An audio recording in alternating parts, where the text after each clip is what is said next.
Hello, everyone, and welcome to TBR's Future Friday, TBR 2015 Predictions, a series of thought leadership webinars being held each Friday between January 16th and February 13th, 2015.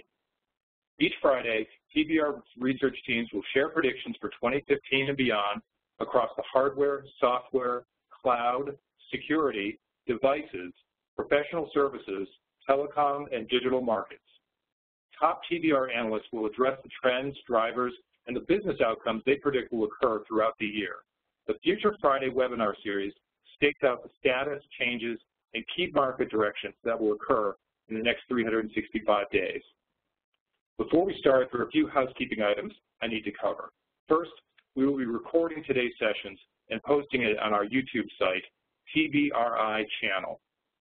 We encourage you to visit our channel to watch this presentation or any of the other webinars we've posted. Second, we'd like to hear your opinions and thoughts on the material we're presenting. Please send any questions or comments through the Q&A or chat functions. The presenters will address them at the end of the session. Or if you'd like to set up a client inquiry for more detailed discussion, please reach out directly at the end of the webinar to set up that discussion. Third, we'll send out the slides to everyone who's registered for today's webcast within 24 hours of the conclusion of the webinar. You can also find the slides, as well as our thought leadership pieces, other webinars, commentaries, and other materials on SlideShare at slideshare.net/TBR_market_insight. Next slide, please.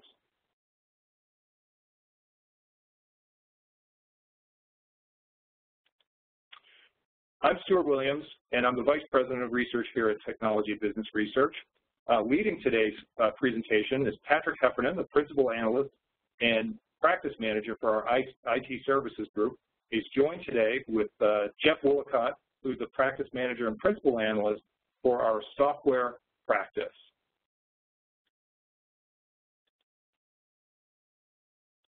Go to the next slide, please.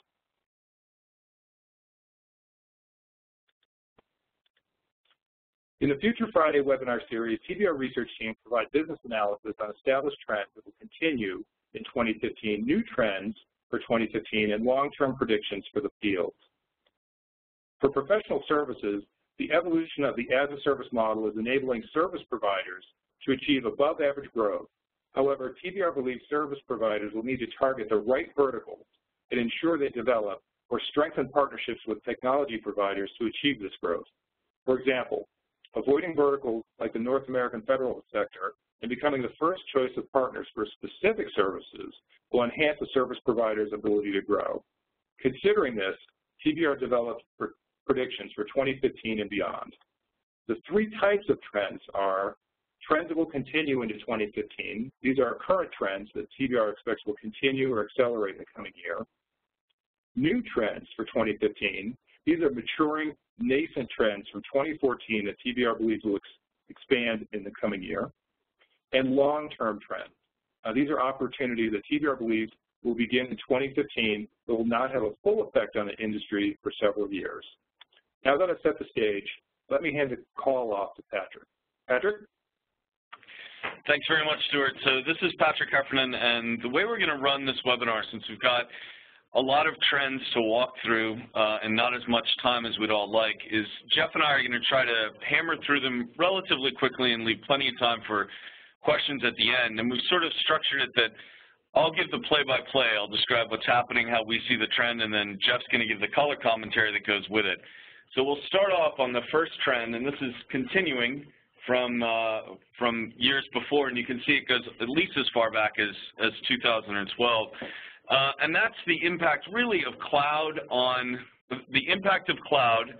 IT services projects and their size and their scope and their length. And what we've seen over the years is that cloud gives organizations the ability to really only adapt the pieces of software, the pieces of a project that they want. They can scale it up and scale it down. So as a result, for the demand for that systems integration project that's multi-year, multi-hundreds of millions of dollars has gone down, and there's been a focus by clients on deploying platforms, integrating IT systems in smaller chunks, in smaller sort of bite-sized pieces. Now that's a trend that we've been seeing for a couple of years, why it's important as it goes into 2015 and why we're highlighting it here, is because it continues to have an impact on the business model and on the financial results. There's still an impact on the sales cycle. There's an impact on what kind of people you have in sales and how they get compensated. It has an impact on relationship management, how you deal with how IT services vendors deal with their customers, how they set themselves up for long-term engagements, even if they're doing short-term projects. Jeff? Yeah, this is one that's been fascinating me. As the picture suggests, I've been here for a while. I'm a little bit like Forrest Gump. I've hung around a long time, and everything I knew, or what I thought when I forecasted this industry, it's like opposite day in this disruption. And the things that are hitting here fascinate me in terms of the need for the shift, as Patrick said, within the business models. Is if before you were able to get the deal for 10 years, and now the longest you can expect is 3, you've got to be, you've got to be 3 times more efficient in how you build the sales proposal, so the absolute dollars of expense get cut by 1/3, because you're going to have to do it 3 times to get the same revenue stream, assuming the 10-year value is the same. And you can't even make that assumption because of the way automation has come in and the move to agile development and the transformation of DevOps. It's all about the speed, and it's all about the firms really saying, hey, with the cloud, I don't want vendor lock-in. I want to have nimbleness. I want to be able to do these faster. So that confluence of the shift to agile development from waterfall, and the shift has been further, let's say, in system of engagement work rather than system of record work. All of these things are there kind of hammering away at it on multiple fronts, and there's this desire now from customers for prove the value before I decide to go, which is the opposite of the way that it used to be. And I think what we're going to try and do is walk through these trends at exactly that kind of level, but I know there are going to be questions that come in. One thing I want to hold off, Jeff and I will talk about it at the very end, is once we've painted the picture of all the trends, which are the companies that we look at and say they're best positioned or we think they have the best chance of succeeding. So we'll hold off on the who's going to win and who's going to lose in 2015 until we get to the end. So the next trend, this is just, this one makes me laugh because there's just so much confusion on this slide, and then you've got strategy consulting right at the center where it belongs. I mean, when you mix a confusing, disruptive marketplace with emerging technologies and all the capabilities around analytics, on big data, on business intelligence, on mobile, and then you add that to what we increasingly hear, and we know from ourselves, our own personal consumer choices, our own personal consumer experience has now been translated, and the CIO expects the same kind of consumer experience when he's buying IT services as when he's buying something off of Amazon or the Apple, the iTunes store. So all of that combined together requires, we think it has, and it's going to continue to require strategic advice, strategy consulting to be able to make sense and to sort of handhold CIOs, handhold CMOs, handhold CEOs through this kind of transformation. So we expect a spike in management consulting revenues, and particularly in strategy consulting revenues, strategy and operations in the next year that will continue, because in the last year, management consulting grew.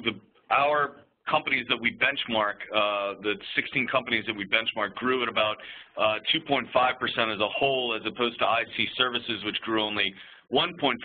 That looks like a very narrow, 2.5, 1.5, it's not a huge difference until you start pulling out some of the individual vendors. Bain, for example, which is a pure strategy house, grew at 12.8% last year, and Deloitte and Ernst & Young, their consulting capabilities grew at over 11% last year. So there are clearly companies that have, and IBM and Accenture, I'm not going to go down that road now. We're saving that to the end.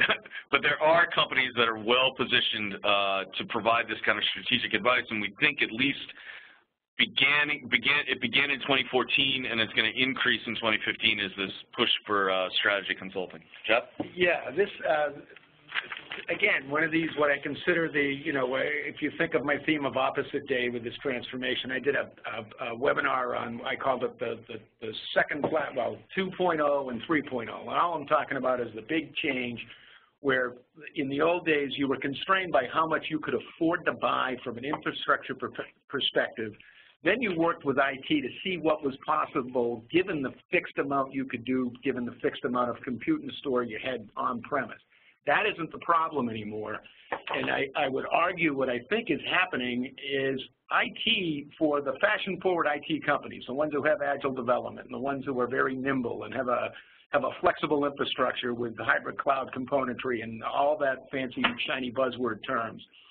IT is no longer the one that's going to be the bottleneck. What the bottleneck will wind up being is the human beings, the ops people, being able to absorb the impact of the change IT can enable for the business and the way they interact both with their customers and the way in which they do the analytics to try to yield either cost reduction in the operation and or new and emerging ways to delight their customers. The ops people, the ones who need to comply with regulation and compliance and all those things, are going to struggle to keep up with what IT can do rather than IT holding them back. And that's why strategy consulting, we believe, is going to be a hot move. And now that I think about it, that means that part of strategy consulting, a huge element will be the human capital, like deciding exactly who really can get it and can stay and who's in the way. That's brutal. But lead, follow, or get out of the way, as Lee Iacocca would say. All right. So now for some new trends. And the first one, I will acknowledge right from the start that this is a horrible-looking slide. My apologies for the graphics. I was trying to capture lots of ideas here, and I just couldn't. I think I write and speak better than I draw. So there's the problem. Well, so what we're seeing here. So traditionally, and Jeff can speak to this as well, one of the advantages that large enterprises have had over their mid-market competitors is the simple benefit of economy of scale. The very large enterprises were the only companies that could gain the benefits of the latest technology and drive efficiency. But as a service has emerged, as cloud has emerged in particular, these efficiencies are open to the middle market. And so that allows executives in the mid-market size, even small and medium-sized businesses, they can understand and see, and they still want those cost savings that previously had been really only available to the larger enterprises. So the solutions are simpler in some ways and far more complex in others, but on the whole simpler, cheaper, and they're now more widely understood, which sparks a demand. The question then becomes, can IT services vendors used to servicing large enterprises, can they service the small and medium market in an efficient way?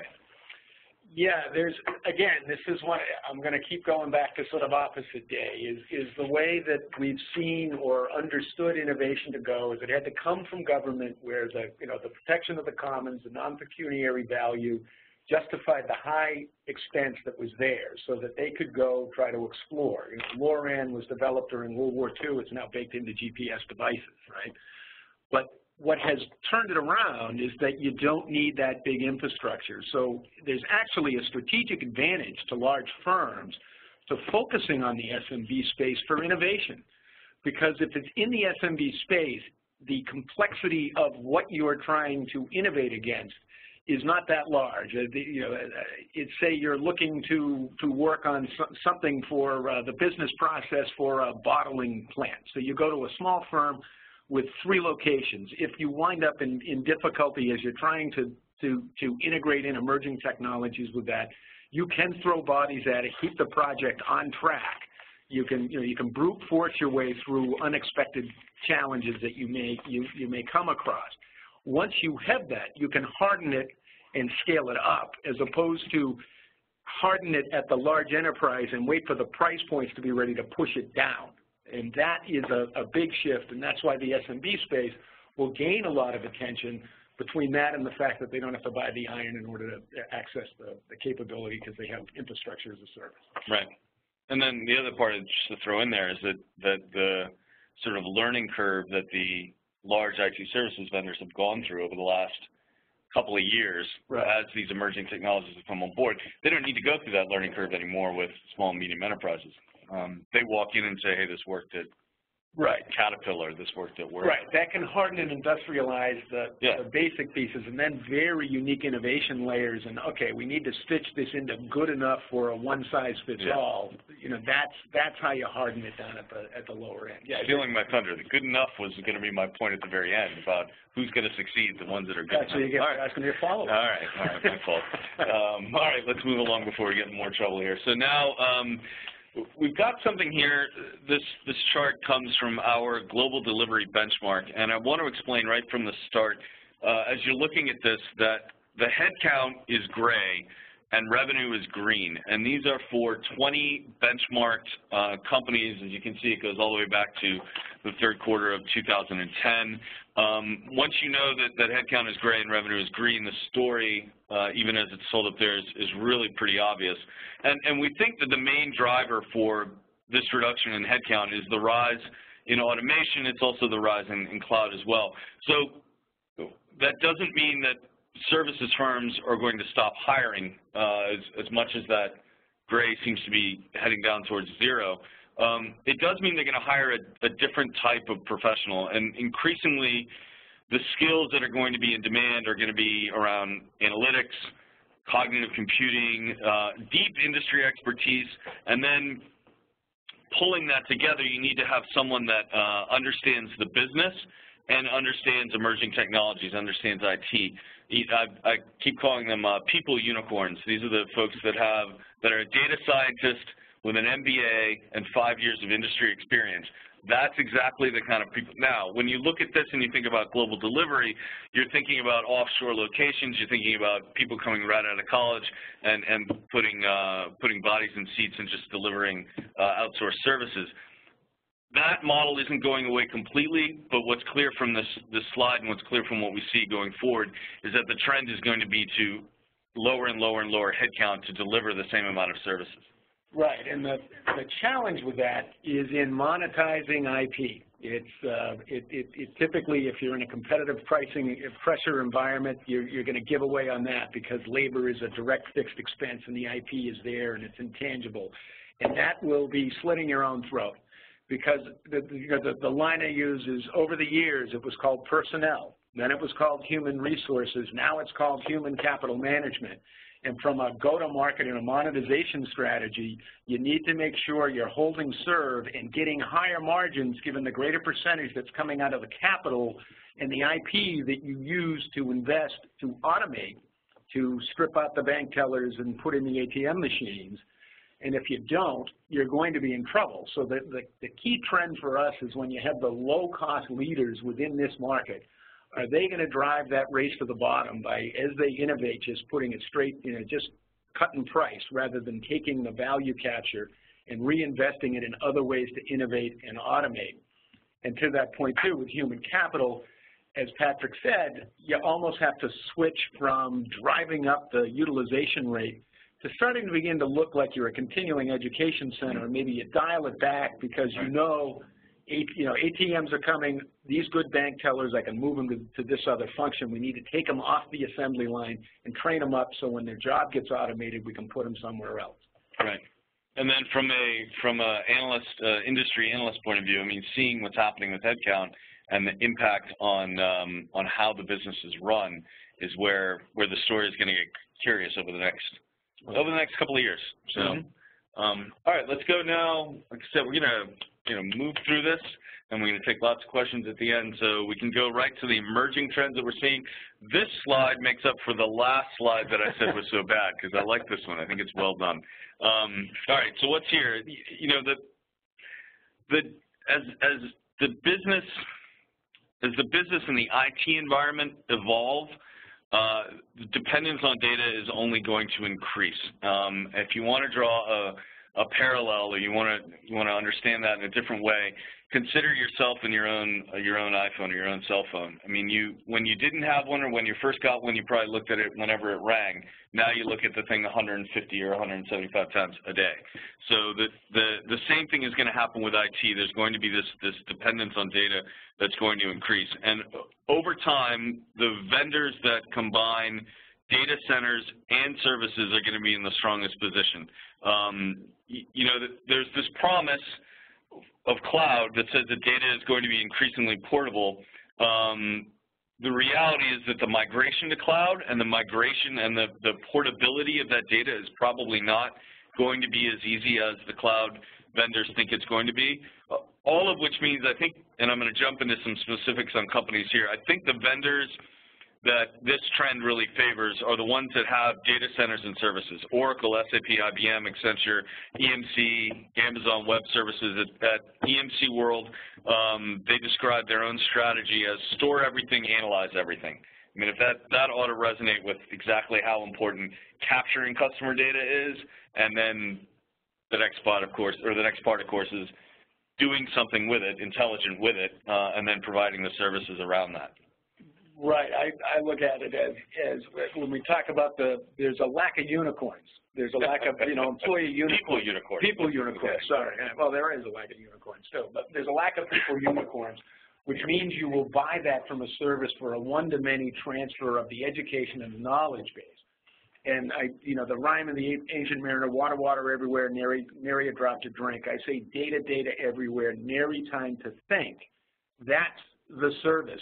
What do we do with all this stuff? How do we mine the data? What are the analytics queries we can put against this?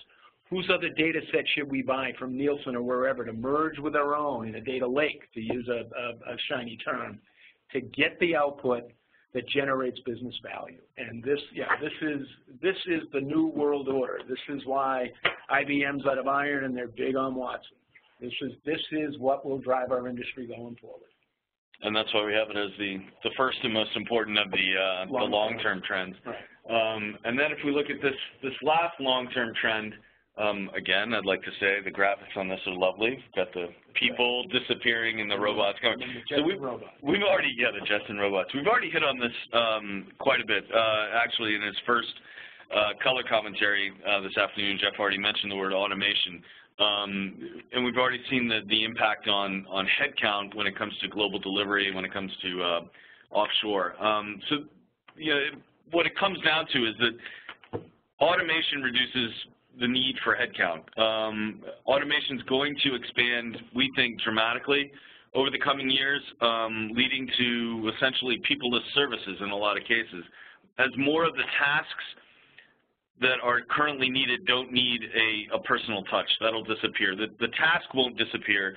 The personal touch will disappear. And we see kind of a hockey stick inflection point where with the removal of people from traditional BPO services. Now, here's where I think you and I begin to disagree, right? Yeah, this is the one that keeps me awake at night.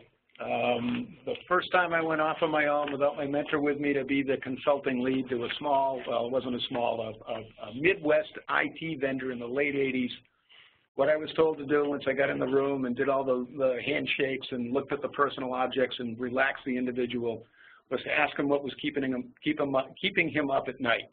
And it was a mini computer firm. And he looked at me, he did break a little bit, his voice quavered, and he said, what am I going to do with all my manufacturing guys? He saw the miniaturization electronics coming, refrigerator-sized minis were gone, we're going to be in pizza boxes. How do I keep these people employed? Now, you have to automate for the price pressures as we've articulated, because if you don't, the other person will. So you have to compete. But what do you do to maintain bodies? And this isn't just for the IT services firms. This is a public policy imperative as well. Yeah. This is, HAL is smarter than we are, and HAL is here through cognitive systems and cognitive learning and analytics. More and more can be done through the computer, and you don't need the human intervention. Now, when I spoke to a woman who had led the standing up of a 50,000 employee, quote-unquote, factory in India, I asked this individual, well, where else are you building it out? And before I could finish that sentence, she interrupted me to say, we're seeking the voice. No matter how much you automate, at some point in time, one human's going to want to speak to another human on what to do with it. So as you automate, you still need these bodies, but you need fewer of them.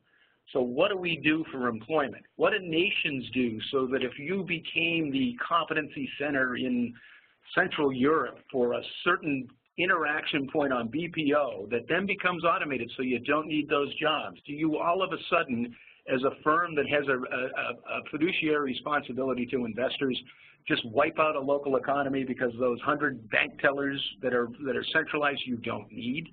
How do you do this? How does government establish the laws for the transfer of intellectual property developed in their countries? How are we going to do this and minimize the impact on human beings as we need fewer and fewer in our industry to deliver the same level of service to the people who procure it?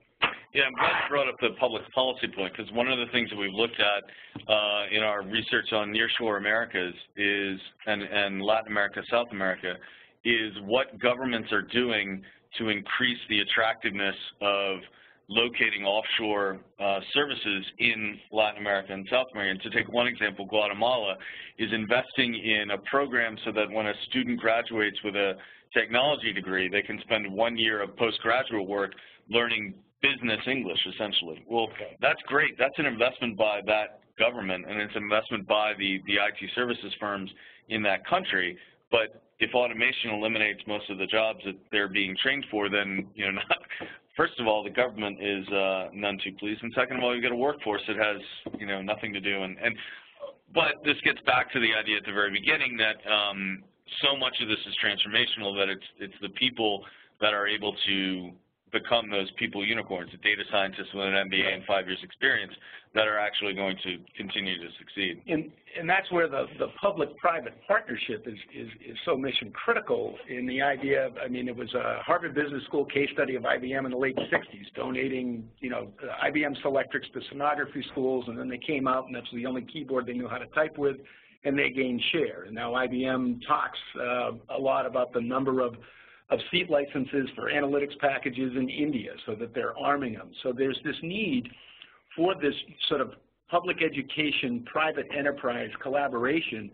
We know what the skills shortages are today, and we need to work with the educational environment and the governmental systems to equip human beings to be able to generate a livelihood in what our industry is doing to just strip labor out of what we do. So, you know, we can't all be sitting around, you know, doing Jackson Pollock prints. We're going to have to do something to generate a living. All right. So before we turn to questions, I want to put ourselves on the spot here and say, based on the continuing trends, the new for 2015, and then the long term, of the vendors that we look at, who are the ones who are, let's just do best positioned to succeed. We're not going to rain on anyone's Friday afternoon parade. So who's best positioned, Jeff?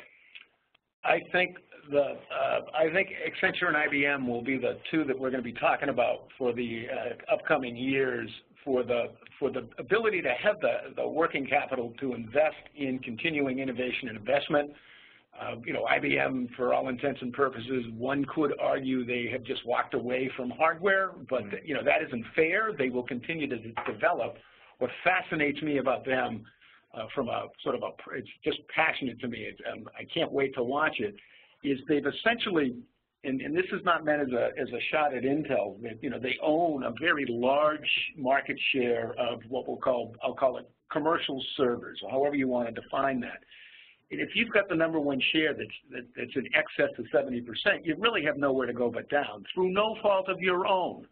And what you have is an entirely different business model for those designs that ARM was sort of the proof of concept for that. And they're coming at it from the bottom up. They did very well in the miniaturization, low consumption, low compute power.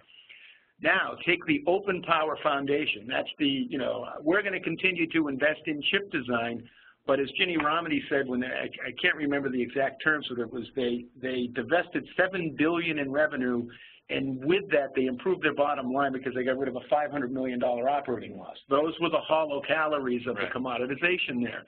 So they're going to continue to do that, and they've reorganized recently, and we wrote about that.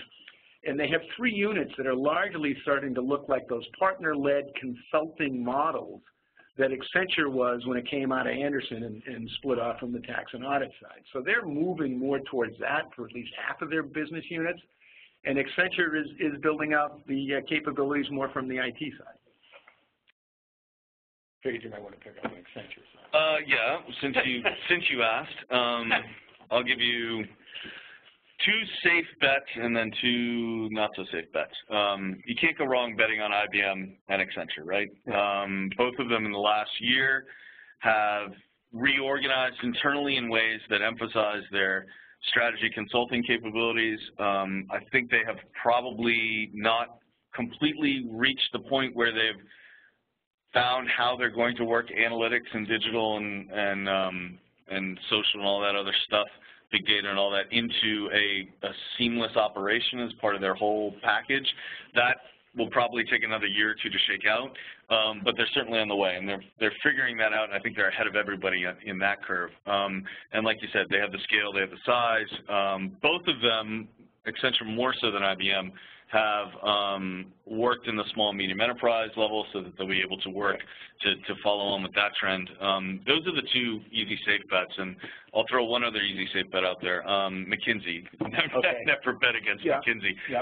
You know, with McKinsey Solutions, with what they're doing in their own emerging technologies capabilities, with partnerships that they've begun with Lufthansa in particular, with Nielsen Media as well. That one's a little dated, but Lufthansa is probably the better one. I think that's a great example of a firm thinking of where the market is going, getting out there ahead of it. Again, the partnership they have with Lufthansa is a great example of being able to apply strategy consulting in the business process and operations to bring in that true technology capability that can be expanded across multiple industries, although one in particular, obviously. Yeah, I would add, as not as safe a bet as Accenture and IBM, but I think it's a pretty good safe bet, is the GE EMC Federation Alliance. It took me a couple of years to understand what Joe Tucci was talking about with this federation. I get it now. It was a bit of a struggle to get my head around it. But Paul Moritz and Pivotal, I think, if you ever get a chance to listen to that man, do it. I would listen to him before I'd listen to E.F. Hutton. The interesting thing for me, these were statements from Mr. Moritz, was that Pivotal was the only person, I believe it was Facebook used as they were developing their data center, was the only outside contractor they deployed. That perked my ears up, because that is sort of the new world order of how to build a data center, was what they did. Number one. Number two, the only other private investor within Pivotal is GE. So if you think of the Internet of Things and the enterprise is going to come back, consumerization, for incremental devices for human beings has been the driver. I think business and what they can do for predictive maintenance and the services to enhance customer experience through the Internet of Things automation is going to have business take the lead on the Internet of Things, even though end customers will be experiencing the improvement in service. It'll be an improvement in service that's a cheaper way to deliver service. So the bottom line impact of Internet of Things is still going to be on enterprise. What does GE know? They know how to brand market in a consumer area. Our industry is turning into very much consumerized. EMC is starting to build out different brands. So the knowledge transfer there from a marketing level, I see GE benefiting EMC.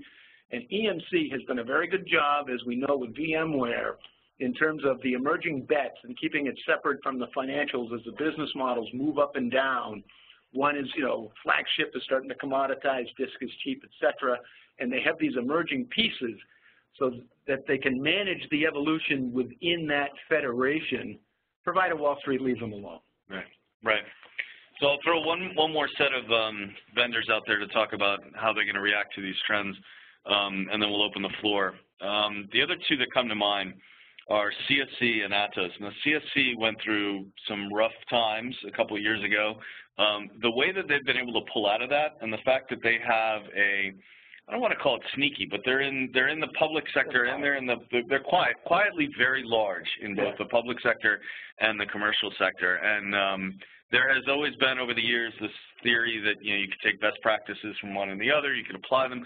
I'm not sure that's ever actually worked out for anybody, but then again, CSC is very large in public and very large in private. So they're doing something right. And again, their ability to recover from some mistakes a couple of years ago is encouraging in the sense that I think they'll do well going forward. The other company I would highlight is Atos. They're small. Their management consulting, their strategy consulting practice is very small, but they've got the right relationships with SAP. They bought Bull, the French company, over the summer. They seem to be making the right moves in terms of analytics, in terms of all the emerging technologies, where they position themselves in terms of cloud and cloud orchestration and all that. I think they are probably one of those companies that will succeed very well based on the trends we've talked about. They're never going to be IBM. I don't think that's their strategy for the next 5 years, is to become IBM. But I think they will become. I think they will remain both profitable and growing rapidly over the next couple of years. So with that, we'll turn it to questions, although I do want to point out someone has already alerted us to the fact that prediction number 3, the mysterious prediction number 3, was not in our deck. We jumped right from prediction number 2 to prediction number 4. I'd like to say that that was on purpose so that I can encourage you to reach out to Jeff and I to hear what the mystery prediction is. However, that would be a lie, and so I will just apologize for my mistake in not catching that. I obviously have spent a lot of time preparing the document that accompanies this and then this deck as well to try and make sure we get all these ideas out here. Counting from 1 to 3 and 4 was not among my strengths over the last couple of days. So with that, Stuart, do you want to field any of the other questions or tee them up? Yeah, sure thing. We've gotten a couple of them, and that definitely was a kind of a Monty Python moment on your part with the for people who understand the sub-reference. So here's a question that came in. It was someone was talking about one of your first predictions, talking about the shorter and smaller integration projects. There's a comment saying that it is in conflict with the fact that cloud integration will require more in-depth analysis and more complex integration projects to perform successful transformations. Do you have a reaction to that? I think you followed up a little bit by talking about the role of management consulting expanding in the future. Yes, this is Jeff speaking, because Patrick will be able to carry this one home. But what I think we need to take a look at in that question is the length of time for the technology transformation, comma, as opposed to the time for the business process and cultural transformation to adapt to what technology can allow you to do. And before I turn it over to Patrick, I'll give, I do a lot of end customer interviews, and so I can provide anecdotes. And what I asked somebody was, give me the difference if you were staying with a legacy CRM or you were moving to ServiceNow or, I'm sorry, Salesforce.com. What's the difference? And so this individual in a larger SI, medium-sized SI, said, well, if we were doing a rip and replace upgrade of an existing CRM package, that would take us about 10 months and $500,000. If we're going to take that legacy and migrate it over to Salesforce, that's about 3 months and $75,000. So that's the shortage on what I'll call technology-led integration. But you're absolutely right that for cloud integration, if you're truly going to extract the business value, you need to take a step back and rethink your business processes, and that's the management consulting aspect of Patrick. Yeah, the question talked about successful transformations. I mean, that's the entire the entire promise of strategy consulting is that you'll have a successful transformation, and I think that feeds into why we think, despite the smaller sizes of the systems integration projects, why we see a spike coming in strategy consulting. So I hope that answers the question. So there was Stuart, do you want to tee up another one? Yeah, here's the other question. This one was specifically about your headcount slide, where you talked about the shift that's from the past to the future, where you invert the model.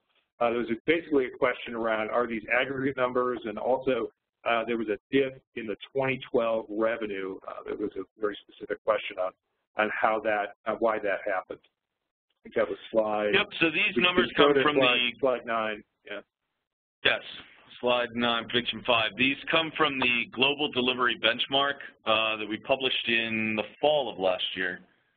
And what you're seeing here is it's 20, right? 20 vendors. So it's somewhere around there. Yeah, it's the average of 20 vendors. It's not any one particular vendor here. What we try to do with the benchmarks is we try to capture the 20 most, it varies between 16 and actually 32, I think, but a range of, a solid range of vendors in any particular space that are the largest by revenue or the fastest growing and in some other way significant, or depending on our client's demand, that they may want to have a particular vendor included in a benchmark. So we end up with sort of we have the zoo. We don't have one particular animal we're looking at. We're looking at a whole zoo. What happened in 2012 and why that dipped? I'm not entirely sure. Do you have an idea on that? Yeah. Well, yeah. What I would look at there is that was the beginning of sort of the second round of mega ITO deals now coming up for their sort of the third renewal, and they started breaking into smaller pieces. Number one.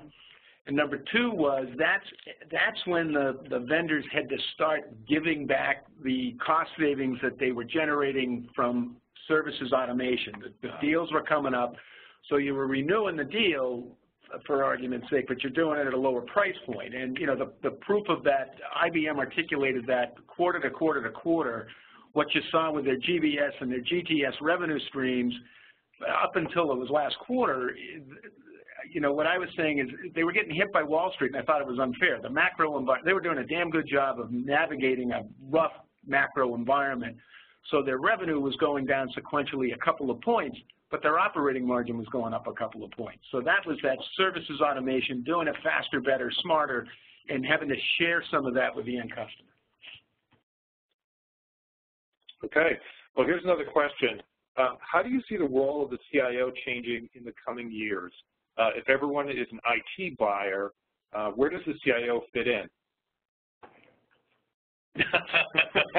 We're looking at each other and deciding which one. We're both looking at each other. Yeah. Go ahead. Right. No, you first, please. Sitting in a conference 2 months ago, I sit down next to this gentleman and go, so what do you do? He says, I'm a sales rep for the IT department. It was a large customer. It had me put down my fork and go, talk a little bit more about this. IT, the role of the CIO is really now, they got two different things they have to do. They have to become internal business consultants, number one, and they now are in competition for the lob buying dollar with software as a service providers. So that I see several different things going on. Number one will be that need to sell to the lobs. It's no longer the monopolist, monopolist competition means you don't have to treat your customers right. So when it's on premise, you could, tell them you'll get it to you 6 weeks from Thursday as opposed to in 2 days, number one.